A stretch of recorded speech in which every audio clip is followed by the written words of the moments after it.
কোনোদিন কাবাঘরের সামনে গেলে বা কোনো আত্মীয় স্বজন গেলে বলবেন, কাবাঘর দেখার সাথে সাথে প্রথম যখন কালো অংশটা চোখে পড়বে, যখন আপনি মসজিদে হেরমের গেট দিয়ে ঢুকবেন, যখন ওই Fahad gate, King Fahad gate আছে, যখন ঢুকবেন অনেক দূর থেকে কালো কালো কাবাঘরের একটু একটু দৃশ্য ভেসে উঠবে চোখের সামনে। তখন দোয়াটা করবেন, কি দোয়া করবেন কয়টা? যখন কয়টা? একটা দোয়াই কবুল হবে দেখার সাথে সাথে। কাবা ঘর দেখার সাথে সাথে প্রথম যে দোয়াটা করবেন ওটা কবুল করবেন কে?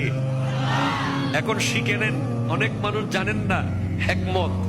আপনি একটা দোয়া করবেন, একটাই শেষ, একটা সুযোগ পাবেন আপনি, কিন্তু আপনি এমন এক দোয়া করবেন যেন যতদিন ওখানে থাকেন প্রত্যেক দোয়া কবুল হয়ে যায়।